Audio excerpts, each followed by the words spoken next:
Hello everyone, a very warm welcome to ixamBee, and in this video I'm going to share one of the important topic of the IT examination. But before going to the topic, I would like to request all the unsubscribed users for the channel to hit the subscribe button and also press the bell icon so that you can get regular update from our channel. So now let's begin for the topic of the day, that is the state transition of TCP/IP. This is very much relevant for all the IT officer examinations that are out there in the government sector. Okay, so before proceeding to this, please make a note that this topic is very important and stay with me till the end of the video to get the whole conceptual understanding of the whole particular state transition that happened with TCP/IP protocol. So now let's begin. So before beginning our discussion on the state transition, we should have some basic knowledge about the communication that happen in the networking. So for the communication to happen in networking, we should have at least two parties. One party is called as the client and the other party is called as the server. Okay, we should have at least these two parties to have the communication in between them. After that thing, this particular discussion is related to the TCP/IP. TCP/IP is called as the reliable protocol because it offers us three-way handshaking. Three-way handshaking is one of the best phenomena by which we can say that TCP/IP is a reliable protocol. When I say three-way handshaking, it consists of three steps. One is the connecting state, that is the connection establishment state. Then there is the transfer state, and then there is the closing state.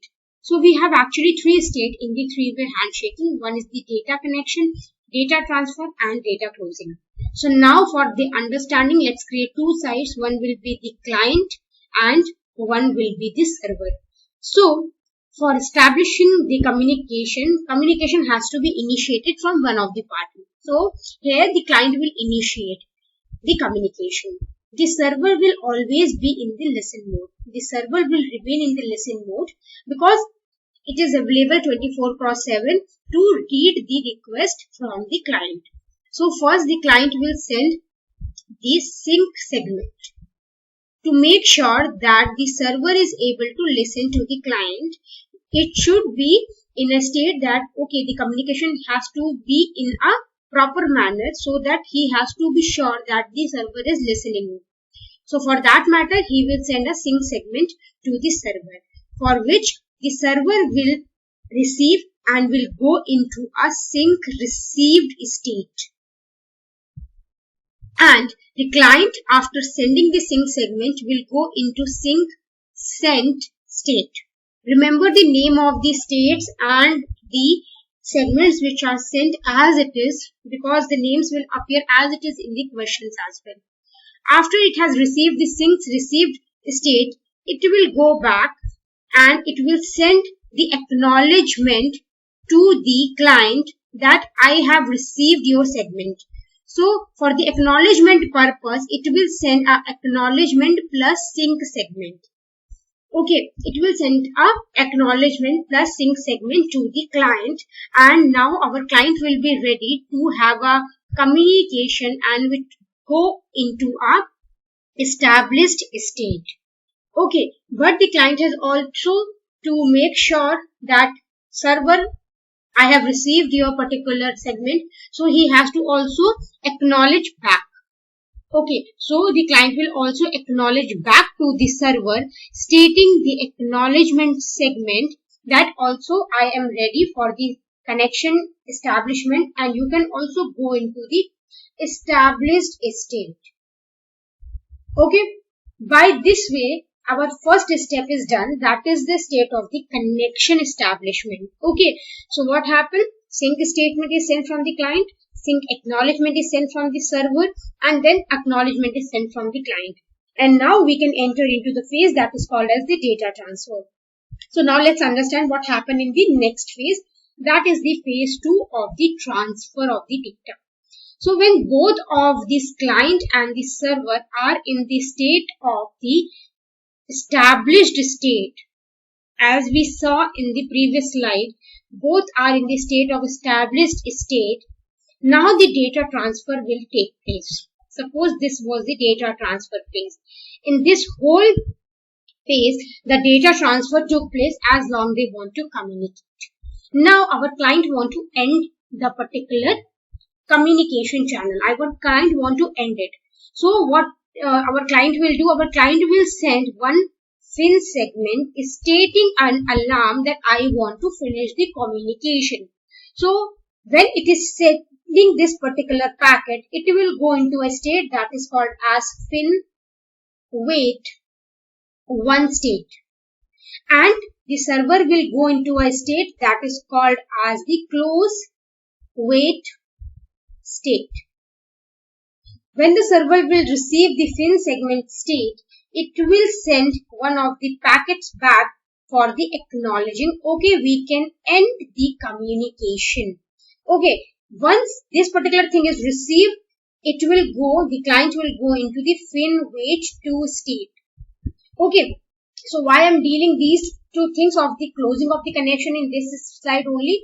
Because after the data transfer phase, the connection to end is initiated from one of the part, and here it is client. So client will initiate it, client will go with the fin segment to the server, and the server is going to respond back with the acknowledgement server. Now let's understand in detail the third step, that is the closing of the connection of the TCP/IP. So what we got from the previous slide is like we have this client, we have this server, and the client was in the state of fin wait 2 state, and it has received the acknowledgement from the server. Okay, so once it has received the acknowledgement from the server, it will wait for some time for server to end the communication. Server means by sending the acknowledgement that okay, I have received everything.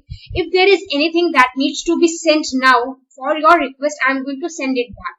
Okay, so our client will wait for some time till it receive a segment called as the fin segment from the server. When the fin segment is sent from the server, it will go into a state called as last acknowledged state. Okay, it means this is the last acknowledgement that I am sending for finishing of the communication. Now what will happen? Our client has to again acknowledge that okay, I have received it, and then we can just close it. But suppose for any kind of matter, it happens that the acknowledgement that our client is sending, okay, the acknowledgement that our client is sending is just lost. It is just lost for us. Then what will happen? The server will wait for a random amount of time, and it will again resend it. Resend the same packet which is called as the fin segment. After sending this one, here at the client side also the server timer will be applied. So when the timer is being finished up, expired, it will resend it. Then our client will receive it and it will acknowledge it back. It will acknowledge it back with the acknowledge server, and then after sending it, it will go into a state called as closed state. Now no further communication can happen from the client side, and the server will also go into a closed state, and no communication will happen from the server side as well. So by this we can close the whole connection in the TCP/IP protocol. Okay, one important thing here that I left out is like when we are sending this fin acknowledgement segment from the server to the client, our client will be in a state that is called as time wait state. This is very important. Okay, so it will be waiting for some time. Okay, from the fin wait 2 till it receives the fin segment, it will be on the state of a fin wait state. Okay, so by this whole things, we can understand the process of three-way handshaking for the TCP/IP protocol and why this is called as reliable protocol. So guys, if you like this video and you got the understanding of the TCP/IP state transitions, do hit the like button, subscribe to the channel. If you want more regular updates from our channel on your YouTube, press the bell icon so that you can get the regular update from our side. We'll be very happy to help you out with any of your queries, and you can just get in touch with us with any of the more that are being listed into the screen. And in the upcoming days, we will be bringing some more concepts for the IT examination For that time, stay tuned, stay updated, and keep practicing.